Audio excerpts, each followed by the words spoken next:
pretty much. I guess we're going to share it. Oh, yeah, sure. Good morning. Hello, everyone. Good afternoon. Good How are you evening. all today? Excuse us while we We share. kiss the sky. Oh my goodness. Oh, wrong one. No. Good morning. Thank you for joining us. Happy Thursday, 2nd of August. We're in August already.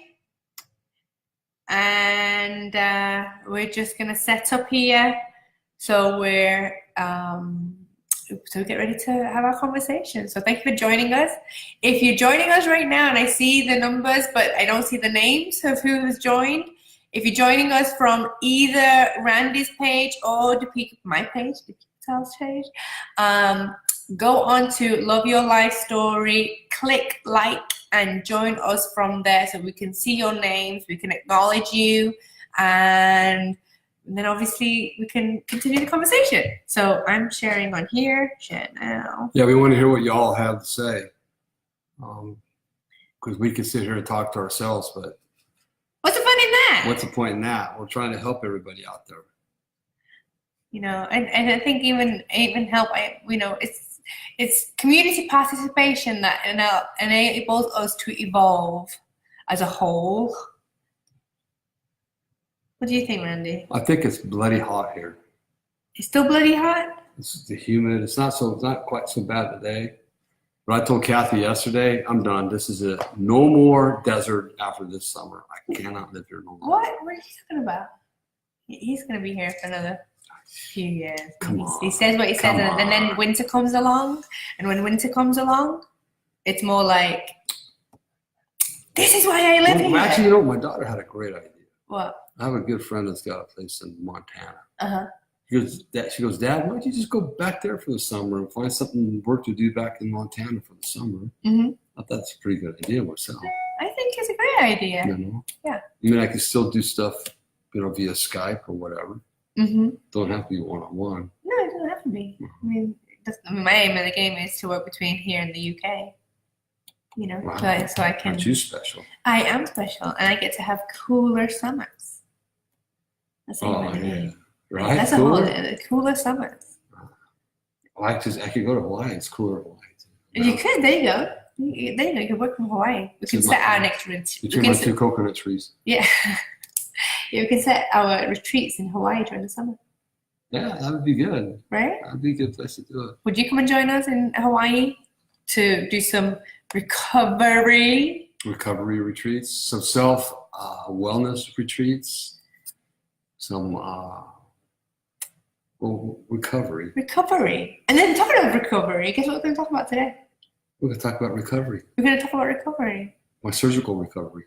Yeah. Is that what we're talking about? Surgical recovery? It could be any recovery, I guess. You know what? It's all important though. It Because recovery from surgery, as many of you know, I've had a lot of those to recover from. You have to have a well-balanced spiritual mind and emotional mind. Mm-hmm. Mental state. Mental state. You have to, because it will take a toll on you. Oh. And more importantly, you know what I found out? What? You have to surround yourself with spiritual people that are emotionally well-balanced. I find that was real helpful. I had a situation in 2007 where my brother showed up to the hospital. Mm-hmm. I'd been in a coma and was trying to recover. He was very negative and toxic. Mm-hmm. And for about 1 minute, he was positive, and then I looked at my wife. I said, he's got to go. I can't have him here because I'm trying to heal, and all this negative and toxicity was coming into me. And it sounds weird, but I'm an energy person. Mm-hmm. And I never invited him back after that time because I can't. We have to surround ourselves. You know, even in an emotional and spiritual recovery, we have to surround ourselves with positive people. Yeah. Yeah. With like-minded people. We talked about the community last week. Yeah, I mean, it all works together, right? You know, community. Hey, Brian, thanks for joining. Yeah, I mean, absolutely. It's about community. Because it kind of filters in. You start your process, you build a new community, but then it also comes back to you. It's like you're just saying, it's energy. It's all energy. It's all what you what you have and what you create around you. So what do you like they say, birds of a feather flock together. Yeah. Show me your friends and I'll show you your life. Yeah. So, what do you want out of your life? I mean, in reality, I mean, what do you really want? And Right. I think people tend to flock to those type of groups. Mm-hmm. I want to be successful at any cost. I know I was there. So you tend to flock to successful at any cost, and that's a high price that you got to pay. Right. So right. then when you So is that clarity too then, right? Because it's not just about, so just because, I mean, it's like when we talk about, success, what is success? right. Just because it looks materialistic and you follow those individuals, but if they don't have healthy behaviors, then your behavior's gonna in yeah, if you don't put their psychological factors into account, right, then it's going to feed in still those actions. Yeah. Because after all, they got tons of money, they got nice houses, yeah, they got beautiful wives, they got toys, they got all that, but inside they're empty. Yeah, they're broken. Or I'm gonna say it from you. He's talking from a guy's perspective, but if it's a woman, then you've got a guy, you've got a husband or a boyfriend or a partner, who's successful. He's bringing in, the 7-digit or the 8-digit numbers, and hey, Jetson, and he's bringing all that, but then he's not available for the family. He's not available for you. Well, no, what's the point of that? So, okay. See a couple of people joining us. I really appreciate you joining us. So this is Deepika and Randy, and we are Love Your Life Story. We are having a conversation about recovery. If you are seeing us on either of our pages, individual pages, please go to our Love Your Life Story link and like us and watch us from there so we can see your names. Participate, ask us questions, be a part of this process so that we can connect with you, share with you, and grow with you. That's the whole point of us being here and reaching out and having this conversation. Yes, ma'am. Yeah? So type away, we'll acknowledge you, and we'll go through any questions that you have. Remember, nothing is ever too silly or too stupid, if you want to say it that way. Everything is always perfect. This is a safe place for you to say what you need to say, and we're going to be respectful for anybody's views or point of view. So if something is triggered you in any way or form, remember not to take it personally. Yeah, because it's not a personal thing. I mean, I gotta quit taking what you tell me personally. Oh. Is that the key to this? Man. Yep. We have to remind ourselves, right? We all have our triggers and we all have whatever's going on. Hi, Amy. How you doing? Thank you for joining us. Hello, so, coming back into that conversation that we were just having. Yes, ma'am. We're talking about what is recovery. What is recovery? So when you now, like all y'all out there, there's a couple of y'all on here right now. I would ask that you would answer this question honestly and type it in for us. We're really curious. So when you think of the word recovery, what's the first thing that comes to your mind? Quick, type. What's the first thing that comes to your mind? Don't think about it. Just type it. When you think about the word recovery, I'm curious. Because I know, like for myself, I mean, I remember before even, if I looked at it 10 years ago, 15 years ago, the word recovery for me. Well, you were only 5 years old then. I know. I mean, yeah, I mean, that's not too long ago, is it? But so recovery for me was going to a therapist, and I was like, there's nothing wrong with me. I don't need to go to a therapist. Well, there's a lot wrong with you. Did I say that out loud? There's more wrong with me. So I can say Oh my gosh. So, what? There's nothing wrong with me. I don't need to go for recovery. Rebounding. What's rebounding? Amy? I think I know what she's saying, but if you could give us a little more definition, that would be great, Amy. That'd be wonderful. Por favor, very please. What did you think 20 years ago? What was recovery? Okay, no. Okay, 25 years ago, what was recovery for you? You're sick. Seriously, it was for sick people. So the thought of recovery. So when you thought of this, Actually, the really reality is, and the word recovery wasn't even in my vocabulary 25 years ago. Like really, honestly, no. But what did you think of it? You must have. Well, if it wasn't in your vocabulary because you didn't use it, but when you heard it, what did it make you feel? Like recovery from surgery. Okay, recovery from an injury. Okay. So that's how recovery was for you. 25 years ago. Okay, Yeah. so it wasn't even a mental state. It wasn't even a mental state back then. So it was a recovery of a physical. I was perfect. I didn't need any kind of recovery. Did I say that out loud again? You said that out loud again. You're giving all your secrets away.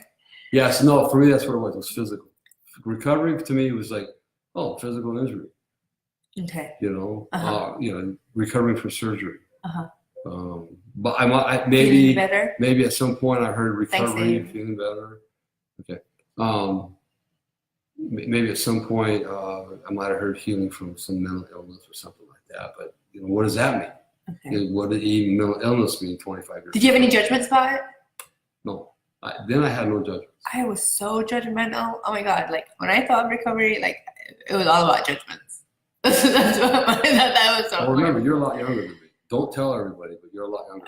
I don't think people would tell. I don't think people can tell. We were just saying about the color thing, because it's darker in this room. So we have a spotlight. We have to put some lights on. But doesn't he look like he's the same skin tone as I am? we both look tan.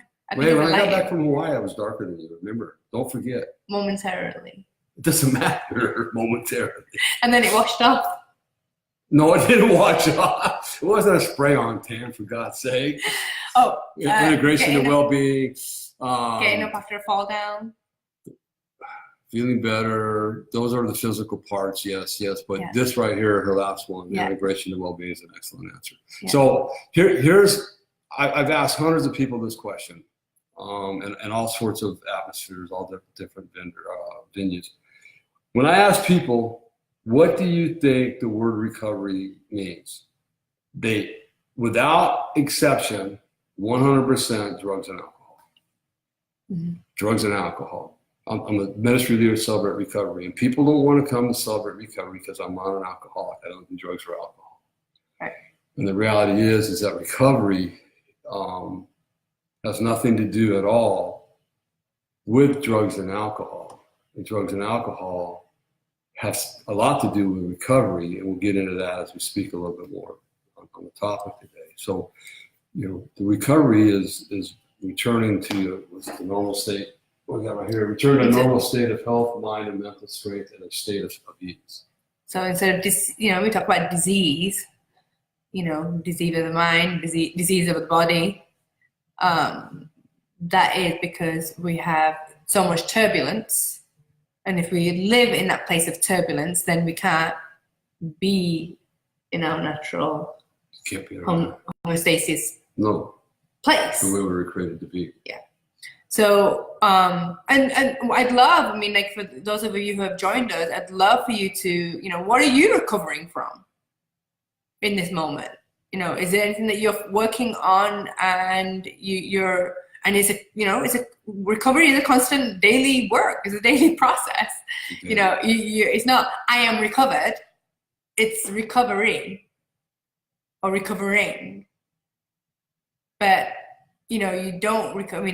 I guess like a physical state, but even in the physical state, after all your surgery, you're still recovering because your cells is constantly rebuilding and regenerating. Yeah. And recreating. You just think, if I didn't ride a bike, I probably wouldn't be able to walk. Right. You'd be so with all the damaged tissue and cells. Absolutely. I'm convinced of that. Yeah. And if you didn't do the work, you didn't get the body work done, you didn't get the, you didn't get the manipulation work done, you would be struggling to do all that. So right? Good. That's so. Here's what with like knee surgery, hip replacement, knee replacement. They tell you that you start doing your pre-surgery workout at home, and you do it every single day like they tell you to do it. And then when you get out, you do your daily exercises. You do it every single day. You do exactly what they tell you to do. You stay in touch with the doctor. You don't sit on your butt. You don't do nothing. And here's what happens is that because I did that, and because I'm such a not about making sure I do everything perfect. Because I did that, like after my hip surgery, on the last day of my 8th week, I was on my bike riding again. Okay, but the people that don't do that work, and I hear it all the time, and they tell me, well, I don't do nothing. Well, that's why you're not improving. Mm-hmm. Because you have to, whether it's physical, whether it's emotional, whether it's spiritual, Mm-hmm. you can't just get it by osmosis. We have to do the work. I mean, it's like just this week with the smoke that's been in the air, and I got sick, right? Yeah. But okay, so there's the recovery process where I have to lay down low, take care of myself, but then there still needs to be movement. Mm-hmm. Movement of the body, movement of the mind. I mean, I can't just sit and watch Netflix marathons. I have to start doing the work, because otherwise it's going to be in another spiral. The type of person that I am, Right. with my traits, with my behavior. Oh, yeah.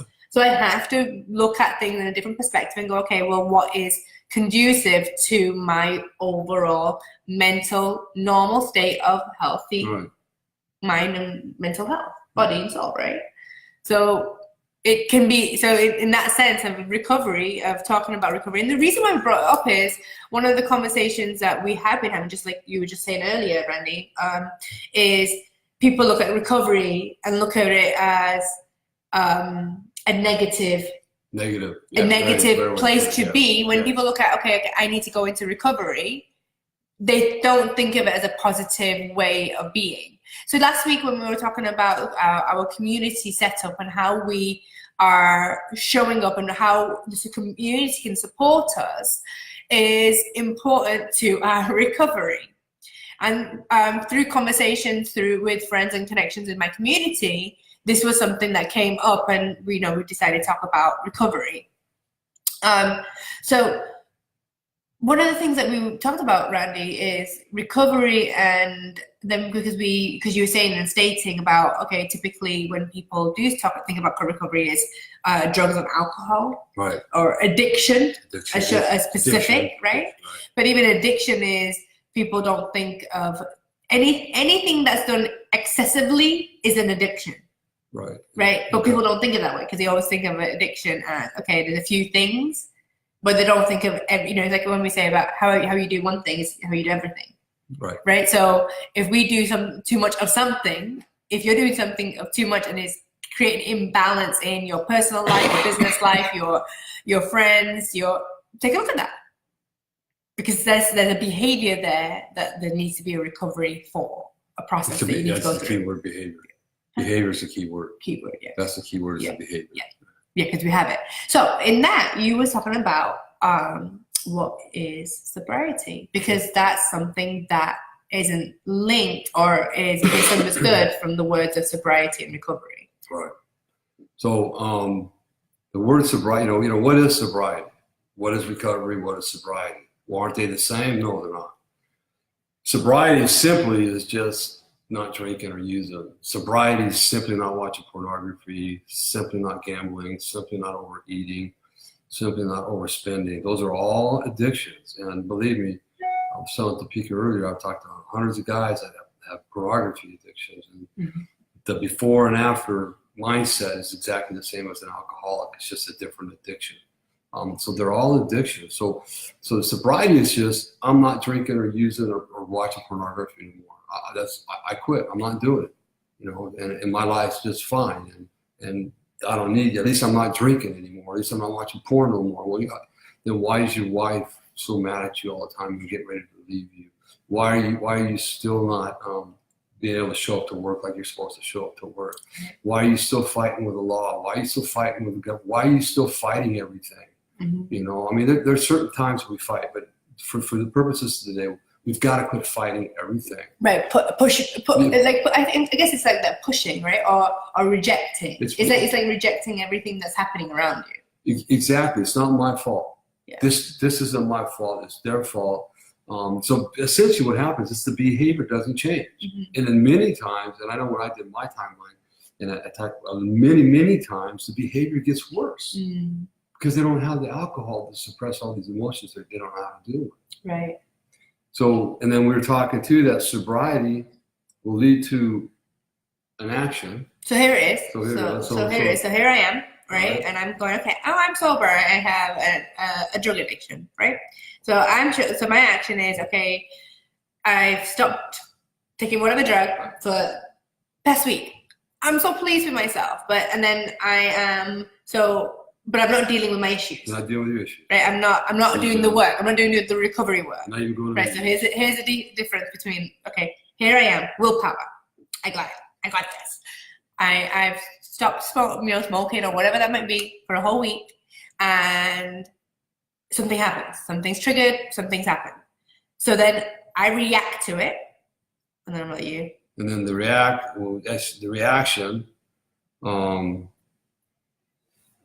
is instead of responding to the action that caused her to want to drink, and that the response should have been or could have been, if you're working the right program, is that you pick up the telephone to call your mentor, to call an accountability partner, to call your coach, to call somebody and say, hey, I just got triggered. I'm really struggling right now. I want to take a hit of meth so bad, and I know if I do it, I'm going to go downhill. That would be a response, but instead she reacts. Even you could be highly functional, and you can yeah. you can know it, and you still choose to not reach out to your community, or I then react. I go into my old pattern, Right. which causes an inaction. An inaction. So what it is the reaction is an inaction to correct the first action she took, or was gonna take. So it's the action she took. She reacts to it. Okay, so there's a reaction because there was no interaction to correct the action she wanted to take at first. Mm-hmm. Does that make sense, right? So yeah. I know. So then I'm not doing. So the inactions of being that I go to my original state of being, Right. And then that's what we call a relapse. a relapse. Yeah. It could be a relapse. Understand, relapses. You don't have to be in a program of Alcoholics Anonymous or NA or none of that. Mm-hmm. You don't even have to be an alcoholic or an addict, because you can have codependency. Mm-hmm. What I have after 12 years, I have emotional relapses that aren't fun. They suck. Oh yeah. I don't want to drink. I don't want to use. Mm-hmm. That's the furthest thing from my mind. But and you stick with it, but then then there's always look. So you go into sobriety, and you don't drink, right? You don't, and you're doing your recovery work, but that doesn't mean that these feelings or these emotions are not going to come up, because it's still going to come up. But now, if you're highly functioning, you're going to find another way of doing something else to compensate for your actions, right? For the whatever it might be that you do. Right. For the trigger that was there, your action could have been you relapse. Mm-hmm. But here's another one. Mm-hmm. It could have been you just obsessed with the gym. Mm-hmm. Yeah. Okay. Yeah. You're not dealing with the underlying issue in the big book of Alcoholics Anonymous on page 64, mm-hmm. and I really believe people skim right over this. Mm-hmm. It says that our liquor was but a symptom, and that word liquor could be changed to whatever kind of drugs, alcohol, whatever, gambling, whatever. But remember, excessive behavior. Excessive behavior. Okay, it's but a symptom. So we had to get down to causes and conditions. So I didn't drink and use just because I was an alcoholic, just because I was an alcoholic. I don't believe that. I know why I drank. I drank because of the trauma I had in my life, and it got a hold of me and wouldn't let go. Okay, and we do it to excess because we're gonna try to fill that void that we have within us, whether it's with drugs or alcohol, or whether it's at the gym. A lot of people, because that way I don't have to face and deal with my trauma from the past. And it's not going to go away. No. It's going to come up at the most inopportune times. And the big one, I think, is food. Yes. That's why I do what I do, because it's food. It's a big thing for me. I know how I dealt with whether I felt good or bad, it was still food. Yeah. That's how I did it, and that's what became important. But then the healthy. How can I have a healthy behavior and create a healthy pattern? How can we celebrate, like you was telling me? How are we going to celebrate today? Yeah, right. what does celebration look like? What a celebration. Right, and not, and I'm saying even for celebration, what does celebration look like? Okay, okay, I'm celebrating by I treat myself. I'm gonna treat myself by having a glass of wine, but it's like that's not the celebration that I'm talking about. Well, some people can though. No, Some they people can have one. but it's always like, what is the motive? What is the motive behind it, right? Because I think there is nothing wrong with, hey, I do have alcohol, I do drink alcohol, but not in that way. But my brain functions differently too. I didn't say that. No, you didn't. You did it internally. But even in that case, it's that whole thing of in that healthy behavior. Like it's like we were talking about communities. Now here's somebody who, if somebody is struggling with that as a behavior, right? And if they're with somebody who will say, "Oh no, go and drink. It's all right. It's all right. You'll be okay. It's all right. There's nothing wrong with just one having one." And I know that something, if he has one, is at his detriment. That is not a good community. That is not a good connection. Terrible. Yeah. Right? Mm-mm. And just because it's okay, just because I have my own, but look at what your motive is behind what you're doing. Are you going to have a drink to drown something? Or are you going to have a drink to enjoy a drink?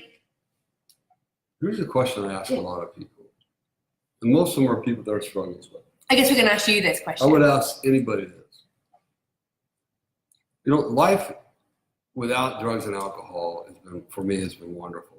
So I often ask people, they go, "Man, I hadn't drank for a while. I had a drink the other day." And the question is this, is that what's going on that you have to alter your state of mind with a glass of alcohol, with a beer or a glass of wine or two?